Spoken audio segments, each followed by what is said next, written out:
함께 하나님의 말씀 보시겠습니다. 하나님의 말씀은 창세기 11장 2절에서 4절 말씀입니다. 창세기 11장 2절에서 4절 말씀입니다. 네, 창세기 11장 2절에서 4절 우리 한 목소리로 읽겠습니다. 이에 그들이 동방으로 옮기다가 신할 평지를 만나 거기 거류하며 서로 말하되 자 벽돌을 만들어 견고히 굽자 하고 이에 벽돌로 돌을 대신하여 역청으로 진흙을 대신하고 또 말하되 자 성읍과 탑을 건설하여 그 탑 꼭대기를 하늘에 닿게 하여 우리 이름을 내고 온 지면에 흩어짐을 면하자 하였더니 아멘. 교회 처음 들어오는데 제가 이제 김포공항에서 택시를 타고 왔거든요. 택시를 타고 왔는데 잔디밭에서 뭔가 여러분들이 뭘 하고 있는 거예요. 그래서 놀랬습니다.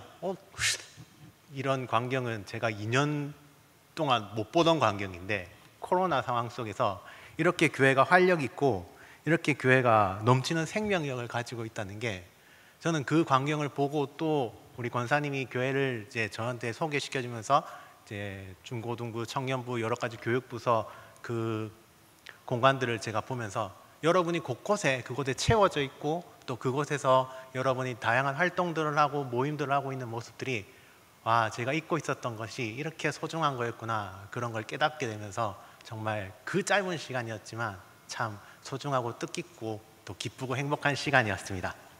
자, 오늘 하나님의 말씀 함께 보겠습니다. 제가 최근에 한 이야기를 들었습니다. 평소에 제가 정말로 존경하고 대단하다 생각하는 친구가 제게 이런 이야기를 해주었습니다. 어느 날 동생이 자신에게 누나는 왜 그렇게 힘들게 왜 그렇게 열심히 사는지 모르겠다. 그렇다고 돈을 많이 받는 것도 아니고 월급도 작게 받으면서 왜 그렇게 애쓰고 일하는지 모르겠다 이렇게 말했다고요. 그리고 그 말을 들으면서 너무나 가슴 아프고 슬프고 막 그랬다면서 이야기를 했습니다. 동생이 자신이 하는 일이 마치 별거 아니라는 듯이 대수롭지 않게 말하는 것을 듣고 또 슬프고 또 화도 났다고 이야기했습니다. 자신이 얼마나 그 일에 열심을 다하고 있는데 내가 얼마나 애를 쓰면서 일하고 있는데 그런데 그런 식으로 정말 아무것도 아니라는 식으로 툭 말해지는 것이 너무나 가슴 아프고 한편으로는 화도 정말 많이 났다고 했습니다. 그런데 그 이야기를 들을 때 제 마음에 한 가지 의문이 생겼습니다. 무슨 의문이냐면 왜 그렇게 슬프고 화가 났을까? 이런 의문이었습니다. 정말 왜 그렇게 슬프고 화가 났을까요? 제가 보기에 그녀는요, 제가 처음에 언급했던 것처럼 정말 대단하고 멋진 사람입니다. 동생의 그런 말에 기분 나빠하고 휘둘릴 필요가 전혀 없는 사람입니다. 짧게 소개하면요, 그 친구는 비영리 국제연구소에서 근무하고 있습니다. 그녀는 가난한 나라들에게 그들이 사용할 수 있는 좋은 종자를 보급하고요, 또 가난해서 환경 여건이 최신의 기술들을 사용할 수 없는 그런 나라들이기 때문에 그런 나라들이 현실적으로 사용할 수 있는 도움이 되는 농업 기술들을 연구하는 그런 곳에서 연구하는 연구원입니다. 짧게 소개했는데 정말 대단하게 생각되지 않습니까?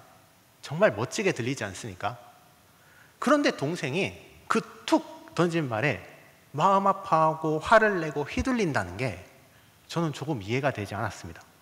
그냥 무시하고 넘어가면 될 것 같은데 왜 그랬을까요? 그 이유를 생각해 보니 아마 그녀 자신이요, 자기가 하는 그 일에 만족을 하지 못하기 때문이라고 생각합니다. 성도 여러분, 저와 여러분도 마찬가지입니다. 우리는 우리가 하는 일에 있어서 곧잘 실망하고 만족하지 못합니다. 우리는 처음에 하나님께서 주신 꿈을 따라서 소명을 가지고 일을 시작했습니다. 직장에 출근해서 근무를 합니다. 힘들어도 열심히 최선을 다했습니다. 여러 가지 많은 스트레스를 받죠. 그래도 책임감을 가지고 애쓰며 일합니다. 하지만 어느 날, 어느 순간, 바로 지금 말입니다. 성도 여러분, 여러분은 여러분의 그 일에, 지금 하는 일에 만족하십니까? 일을 하면서 이건 정말 쓸데없는 짓이야, 지금 내가 하는 이 모든 일이 의미가 없다 생각하지는 않으십니까? 더 나아가 나는 왜 일하지? 이런 생각이 들 때마다 자조적으로 내가 일하는 이유는 내가 그래도 출근하고 그렇게 애쓰는 이유는 돈 때문이야. 돈을 벌어야 하기 때문이야. 이렇게 넋두리 하지는 않으십니까? 언제 그만둬도 이상하지 않지만, 아니 지금 당장 그만두고 싶지만 일은 원래 이렇게 불만스러운 게 당연한 거고 고단한 것이 당연하기 때문에 꾹 참고 견디고 계시진 않으십니까? 성도 여러분, 만약 그렇다면 오늘 우리는 우리의 삶을 되돌아보아야 합니다. 무엇이 잘못되었는지, 어디서부터 틀어졌는지, 정말 이대로 괜찮은지 살펴보아야 합니다. 스스로 나는 왜 이 일을 하고 있는가 질문하고요. 그 질문의 바른 답을 여러분 스스로에게 들려주어야 합니다. 그렇다면 성도 여러분, 왜 우리는 만족하지 못할까요? 왜 우리는 오늘 우리가 하는 일에 있어서 의미를 두지 못하고 몰입하기 힘들고 왜 겉도는 것 같을까요? 만족하지 못한다는 건 무엇이 결핍되어 있다는 뜻입니다.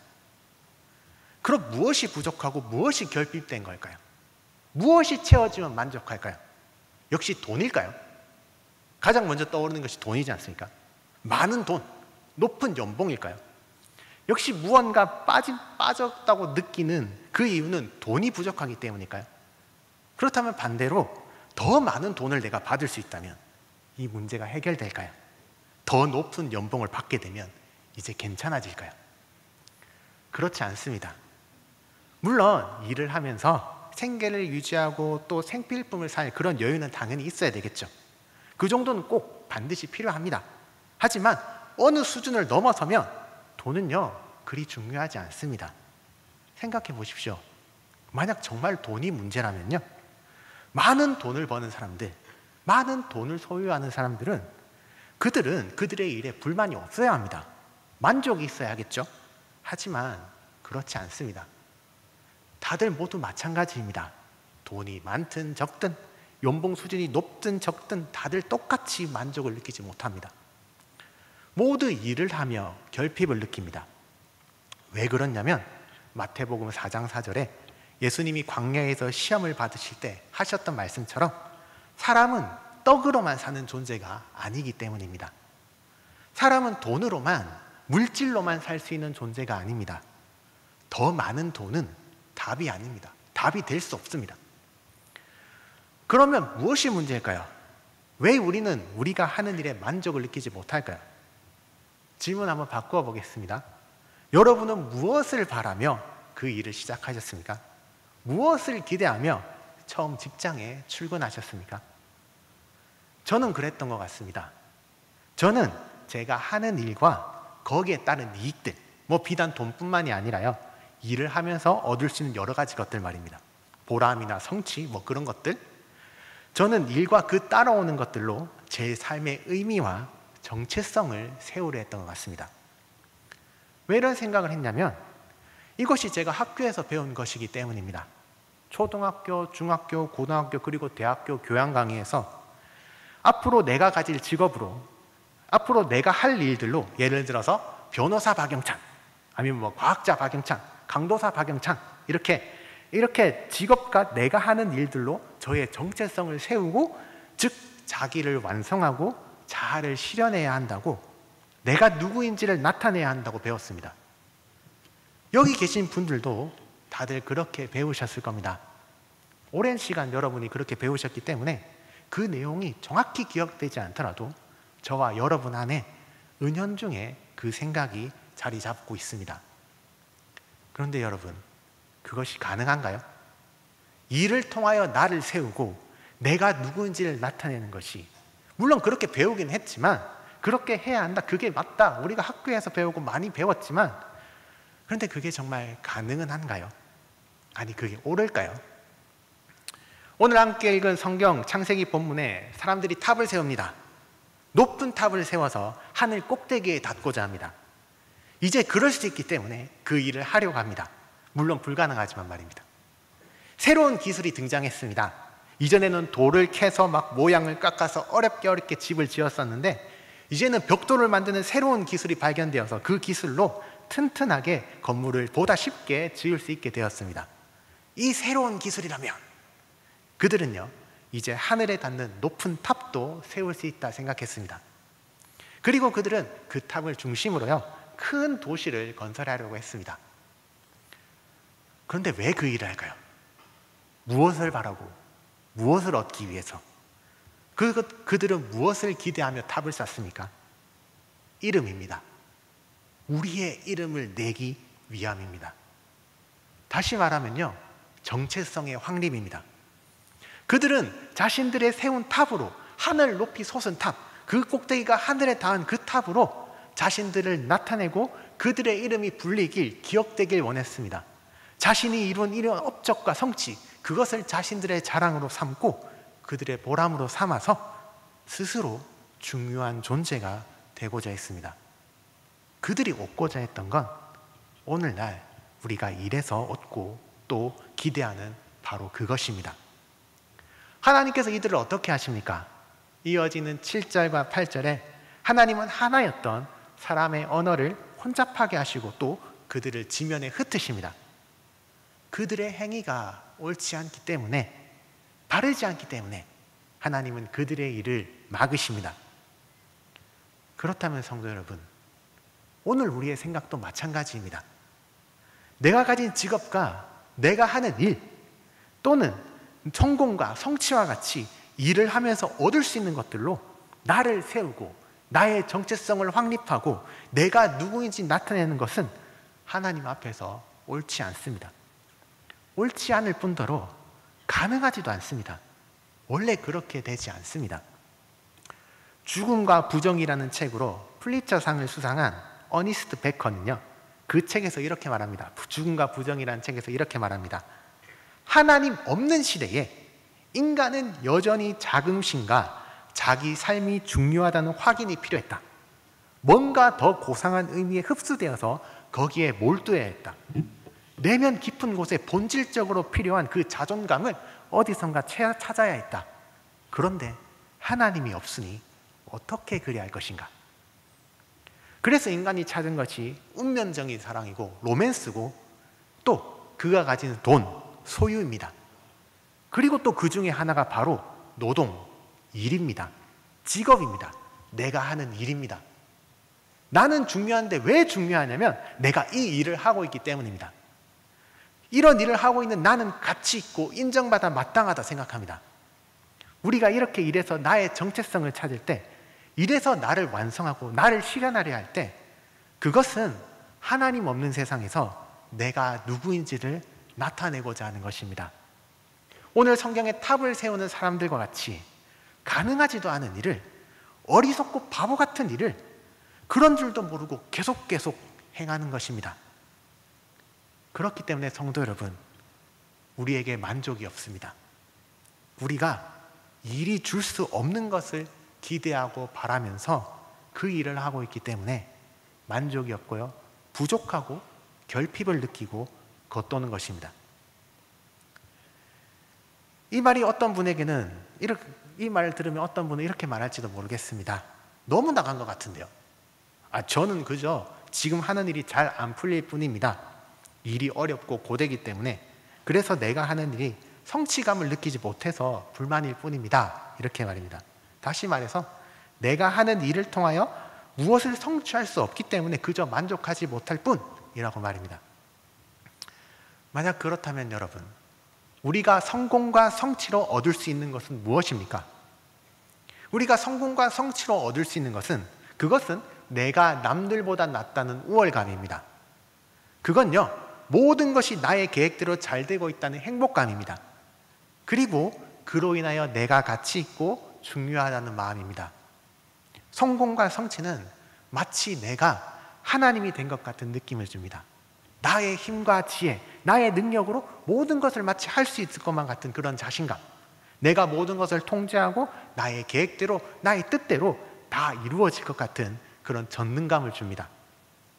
그렇지만 이 성공과 성취감으로 얻을 수 있는 것은 일시적인 만족입니다. 일시적 말입니다. 성공과 성취를 계속하다 보면 어느 순간 그것이 무의미하다는 사실을 깨닫게 됩니다. 그것이 주는 만족과 행복이 더 이상 이전과 같지 않습니다. 너무 작아집니다. 이를 잘 보여주는 것이 우리 친구들이 많이 하는 게임입니다. 여기 학생들이 게임을 자주 하죠. 많이 하죠. 근데 학생들은 게임을 왜 그렇게 열심히 할까요? 그 이유는요, 현실에서 잘 느끼지 못하는 성공과 성취를 그 안에서, 게임 안에서 느낄 수 있기 때문입니다. 이렇게 말하면 여기 있는 친구들은 무슨 소리야 할지도 모르겠는데, 아이들은요, 게임에서 자기의 실력을 드러내서 서로 싸우거나 협력해서 게임의 목적을 달성합니다. 목적을 달성해서 얻는 그 성취와 성공 때문에 게임을 합니다. 이것이 게임의 재미입니다. 너무 이론적으로 다가가서 무슨 이야기 할지 모르겠는데, 우리 친구들이. 그렇다면 언제 게임이 재미없을까요? 언제 재미없냐면 상대를 도저히 이길 수 없을 때 재미없습니다. 롤을 10연 패 정도 하면은 진짜 재미가 없습니다. 아무래도 게임의 목적을 달성할 수 없을 때 재미가 없습니다. 성공과 성취를 거둘 수 없으니 재미가 없을 뿐더러 스트레스만 받을 뿐입니다. 그리고 또 언제 재미가 있냐면 항상 이길 때입니다. 너무나 쉽게 게임의 목적이 달성될 때입니다. 그래서 게임은 하면 할수록 계속하면 질립니다. 이기고 또 이기고 게임을 한 만큼 나의 실력이 늘어버려서 이제는 어느 도전자가 와도 쉽게 이길 때, 그때는 더 이상 성취감을 느낄 수 없기 때문에 재미가 없습니다. 성도 여러분, 이 질림은요, 게임의 특징이 아니라 성공과 성취의 특성입니다. 우리가 일해서, 노동해서 성공과 성취를 계속해서 거두면 어느 순간 효용이 더 이상 늘지 않습니다. 어느 순간 그 행복과 만족이 과거와는 좀 다릅니다. 그래서 우리가 처음에 힘들게 또 어렵게 무엇인가를 해냈을 때 주변의 모두가 막 잘했다고 칭찬하고 나의 수고와 노력, 실력을 인정해 줄 때, 그때는 정말 세상을 다 가진 것 같았죠. 그런데 지금 역시 마찬가지로 비슷한 그런 성공을 이뤘을 때 그 감격, 그 마음은 이전과 다릅니다. 조금은 시큰둥하고 마땅히 그냥 당연히 해야 할 일을 했을 뿐, 그런 마음입니다. 그렇습니다. 성공과 성취를 얻더라도 완전한 만족에 이룰 수 없습니다. 그렇게 얻은 만족은 곧 잃어버리고 맙니다. 정리하면, 성도 여러분, 우리가 일에 만족을 느끼지 못하는 이유는 우리가 일이 줄 수 없는 것을 바라고 기대하기 때문입니다. 그렇습니다. 우리는 길을 잃었습니다. 처음부터 잘못된 지도를 가지고 길을 나섰고, 이 지도를 손에 쥐어준 학교와 사회의 말을 따라서 이 길을 따라가다 보면 내가 누구인지를 찾게 되고 성취와 만족, 보람을 얻을 것이라 기대했지만 오히려 소외였습니다. 일을 하면 할수록 나를 잃어갑니다. 내가 없어지는 느낌입니다. 어디서부터 잘못된 걸까요? 바른 길을 찾기 위해 우리는 일이 무엇인가를 살펴보아야 합니다. 일이란 무엇입니까? 일이란 뭘까요? 일은 태초에 하나님께서 행하신 것입니다. 일의 영원한 주체는 하나님이십니다. 성경 가장 처음에 하나님께서 일하십니다. 하나님은 꾸준히 일하면서 혼돈하고 공허한 세상을 창세기 1장의 말씀대로 질서 있는 상태로 바꾸십니다. 첫째 날에는 빛을, 두 번째 날에는 하늘을, 셋째 날에는 바다와 땅과 식물을, 넷째 날에는 해와 달과 별을, 다섯째 날은 새와 물고기를, 여섯째 날은 동물과 마지막으로 우리 사람을 만드셨습니다. 하나님은 세상에 뼈대를 세우시고 형태도 없고 구분되지도 않은 세계를 나누셔서 정교하게 다듬으셨습니다. 그렇게 하나님은 이 세계를 창조하셨습니다. 이것이 일입니다. 그리고 또 일이란 우리 인간이 하나님을 대신하여서 그 만드신 것을 채워나가는 것입니다. 우리의 일은요, 하나님의 일에 참여하는 것입니다. 세상을 창조하신 하나님은 이제 우리를 그분의 손과 손가락으로 삼으셔서 세상 곳곳에서 우리를 통하여 그분의 일을 행하십니다. 이것이 우리의 일입니다. 일은 우리의 정체성을 확립하거나 자아 완성의 도구, 자아 실현의 수단이 아닙니다. 일은 소명입니다. 하나님의 부르심이고 맡기심입니다. 그래서 하나님께서 그것을 해라 말씀하셔서 부르셔서, 그래서 내가 아니라 나를 위해서가 아니라 보내심이, 부르심이 곧 하나님을 위해 하나님을 섬기고 높이기 위해 행하는 것입니다. 물론요, 하나님께서 그 모든 것을 직접 우리를 통하지 않고서도 다 하실 수 있으십니다. 그러나 하나님은 우리를 통해 일하시기로 하셨습니다. 자주 드는 예가 복음 전파죠. 복음 전파와 마찬가지로 말입니다. 하나님은 얼마든지 직접 또는 천사들을 보내셔서 온 세계의 복음을 빠르고 효과적으로 전파하실 수 있으십니다. 그러나 그렇게 하지 않으십니다. 하나님은 복음 전파에 연약한 우리를 사용하심을 기뻐하십니다. 하나님께서는 우리를 통해 복음이 온 땅에 충만하기를 바라십니다. 마찬가지로 하나님은 우리를 그분의 일로 부르십니다. 보다 쉽고 완벽하게 하나님 그분이 직접 모든 것을 다 하실 수 있지만 우리와 기쁨을 나누시기 위하여 우리로 그의 영광에 참여하게 하시려고 하나님은 우리를 그분의 일터, 곧 우리의 일터로 부르십니다. 그럼 우리는 어떻게 하나님의 일에 참여할까요? 하나님은 우리를 어떻게 사용하실까요? 루터는 시편 147편 13절에 그가 내 문빗장을 견고히 하시고 라는 이 문장, 이 말씀을 주석하면서 이렇게 말합니다. 여기서 말하는 빗장이라는 표현은 대장장이가 만드는 세막대기만을 의미하는 것이 아니다. 이는 선량한 정부, 잘 정비된 도시의 법률들, 정연한 질서, 그리고 지혜로운 통치자처럼 백성을 보호하는 데 도움이 되는 모든 요소를 아우르는 말이다. 성도 여러분, 하나님은 어떻게 우리를 안전케 하십니까? 루터의 말대로 하나님은 법을 제정하는 의원들, 그 법을 집행하는 정부와 경찰들, 또 정치가들을 통해서 그렇게 하십니다. 하나님은 그분께서 부르신 사람의 일과 노동을 도구 삼아서 그분의 일을 행하시고 그렇게 우리의 필요를 채우십니다. 예를 하나 더 들어보겠습니다. 하나님은 어떻게 오늘 우리에게 일용할 양식을 주십니까? 그것은 농부와 또 그것들을 단계적으로 가공하는 기술자들과 또 이를 판매하는 사람, 만약에 여러분이 배송 주문을 했다면 택배기사까지 우리의 식탁에 음식이 올라오기까지 그 과정에서 일하는 많은 사람들을 통하여 하나님은 그 일을 하십니다. 루터의 말대로 굳이 인간이 쟁기질을 하지 않고 씨앗을 뿌리지 않아도 하나님은 나달과 과일을 주실 수 있으시지만 그렇게 하지 않으십니다. 성도 여러분, 이것이 바로 우리의 일입니다. 우리가 하는 모든 일은 여러분이 하나님의 부르심을 받아서 지금 계신 그곳에서 하나님의 손과 손가락이 되어 하나님의 일을 하는 것입니다. 이것이 오늘 우리 모두가 하는 모든 일입니다. 예외는 없습니다. 어느 것 하나 예외 없이 하나님의 부르심입니다. 우리 주님이 그분의 일에 우리를 참여케 하신 것입니다. 마지막으로 루터는 이렇게 말합니다. 소박하고 초라하게 그지없는 시골 농장의 소녀조차도 그 하는 일은 하나님의 부르심에 응답하는 것이다. 즉 하나님은 소젖 짜는 여자아이의 그 일을 통해 친히 우유를 주신다. 성도 여러분, 모든 일, 여러분이 하는 그 일이 바로 소명이고 하나님의 부르심입니다. 모든 것을 주관하시고 통치하시는 우리 주님이 여러분을 그곳에 보내신 것입니다. 목회와 교회의 사역만이 소명이 아닙니다. 하나님이 창조하시고 그 뜻대로 이끌어 가시는 그 모든 일, 하나님께서 이 땅을 다스리시고 통치하시는 그 모든 일에 참여하는 우리의 일들이 바로 소명입니다. 그렇게 생각하셔야 합니다. 나는 어떻게 일해야 하는가? 나는 어떻게 일해야 하는가? 일을 하면서 이 질문을 항상 기억해야 합니다.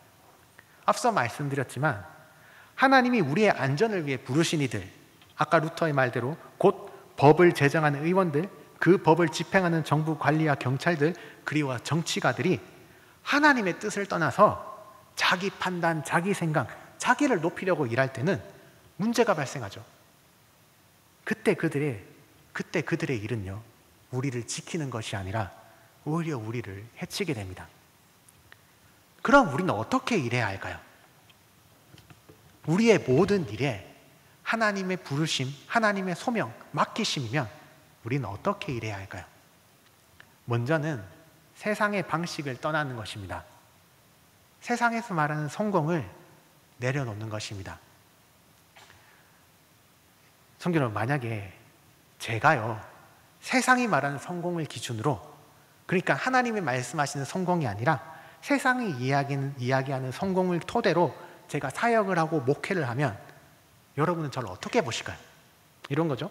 신학교를 졸업한 지 얼마 되지도 않았는데 소위 말하는 제가 큰 목회를 할 거라고 막 항상 말만 하면 많은 성도, 많은 재정, 큰 교회가 내 사역의 목표, 뭐 다른 거 없이 막 그것만 이야기를 하면 여러분 저는 어떻게 생각하실까요? 당연히 좋지 않을 것입니다. 왜냐하면 그건 세상의 성공, 그것을 목회에 대입한 것이기 때문입니다. 즉 하나님의 일을 세상의 기준에서 바라보고 판단한 것이기에 잘못입니다. 일의 결과는요, 제가 하나님께서 맡기신 사명을 잘 감당할 때, 또 그렇게 되는 것이 하나님의 뜻과 계획일 때, 하나님께서 그러고자 하실 때 그때 이루어지는 것입니다. 나에게 달린 것이 아니고 아등바등 내가 그렇게 되고자 노력해서 되는 것도 아닙니다. 다시 말해, 오늘 하나님께서 나에게 주신 일, 맡기신 일에 하나하나 최선을 다할 때 그 결과가 우리 주님 계획 안에 있다고 한다면 이루어질 것이고, 아니라면 저는 저의 생활과 일에 만족할 따름입니다. 제가 왜 이런 이야기를 하냐면, 성도 여러분, 목회자만이 그리스도인이 아닙니다. 목회자만이, 사역자만이 그리스도인이고 평신도들, 일방 선도는 그리스도인이 아닌 게 아닙니다. 목회자만이 부르심을 받은 것이 아닙니다. 우리 모두는 하나님의 부르심으로, 보내심으로 각자의 일터에 있습니다. 그렇게 모든 사람은 그게 목회의 일이든 일상의 일이든 세상의 성공을 목표로 해서 그것만을 추구하며 그것에만 몰두해서는 안 됩니다. 그건 틀린 것입니다. 제가 그렇게 했을 때 여러분이 그건 아니야 하셨던 그 마음으로 여러분의 일터에서 여러분에게도 여러분이 성공만을 추구하려 할 때, 그것이 유혹이 될 때 스스로에게 아 이건 아니야 라고 할 수 있어야 합니다. 교회와 세상을 너무 분리하시면 안 됩니다. 우리 하나님은, 우리 하늘의 하나님은 교회의 하나님이시면 동시에 온 땅의 하나님, 모든 세상을 통치하시고 다스리시는 하나님이십니다. 그렇게 우리는 소명을 받은 자로서 우리의 일에서 세상이 말하는 성공을 분리시켜야 합니다. 그리고 우리는요, 하나님의 영광을 나타내는 방식으로 일해야 합니다. 우리가 하는 그 일이 하나님의 부르심에 따라 일하는 것이기에 우리의 일은 하나님의 영광이 드러나는 방식이어야 합니다. 그리고 그 방식은 내가 아닌 내 앞에 상대, 곧 이웃을 위하는 방식입니다. 내가 나의 이익을 우선하기 전에 상대를 먼저 생각하는 방식입니다. 곧 이웃을 사랑하는 것입니다. 우리가 이를 통하여 이웃을 섬기고 이웃을 사랑할 때 하나님의 영광이 나타납니다. 드러납니다. 그렇게 우리는 일을 할 때 어떻게 하면 내가 돈을 많이 벌고 어떻게 하면 빨리 성진하고 출세할 수 있을까? 이렇게 질문하는 것이 아니라 지금 내가 맡은 이 일에서 어떻게 하면 내가 가진 이 능력과 기회로 하나님의 뜻을 이루고 이웃을 사랑할 수 있을까? 이렇게 질문하셔야 합니다. 그런데 성도 여러분, 이렇게 하면요, 불이익을 당합니다. 당연하겠죠? 이렇게 일하면 손해를 보게 됩니다. 그리고 이 불이익과 손해는 우리를 두렵게 합니다. 우리가 하나님의 뜻과 방식에 따라 일하는 것을 주저하게 합니다. 하지만 그럼에도 우리가 성공을 내려놓을 수 있는 이유는, 이를 통하여 하나님의 영광과 이웃 사랑을 실천할 수 있는 이유는 진실로 하나님의 사랑이 우리에게 있기 때문입니다. 예수 그리스도가 우리와 함께 하시기 때문입니다. 왜 불이익을 두려워할까요? 왜 손해에 주저할까요? 그것 때문에 내가 쌓아 올린 것들이 무너질지도 모르기 때문입니다. 크고 작은 지금껏 이룬 것들이 눈에 밟히기 때문입니다. 그 일로 인하여 나의 평판이, 나의 이 안정이, 칭찬이, 나의 자부심과 나의 정체성이 흔들리기 때문입니다. 곧 내가 일에서 거두었던 성공과 성취, 그것들로 인한 나는 괜찮다, 나는 중요하고 가치 있다 하는 그 마음, 그 느낌, 이것이 사라질지도 모르기 때문입니다. 그러나 여러분, 여러분이 누구입니까? 여러분은 우리 주 예수 그리스도께서 그 십자가의 피로 사신 존재입니다. 그리고 이를 믿음으로써 영원한 생명, 곧 유일하신 참 하나님과 그가 보내신 자 예수 그리스도를 그 마음에 품은 사람들입니다. 여러분은 이 믿음, 이 복음 안에서, 이 영원한 하나님의 이야기 안에서 이미 포함된 하나님의 자녀입니다. 이미 하나님 아버지께서 여러분을 부르셨습니다.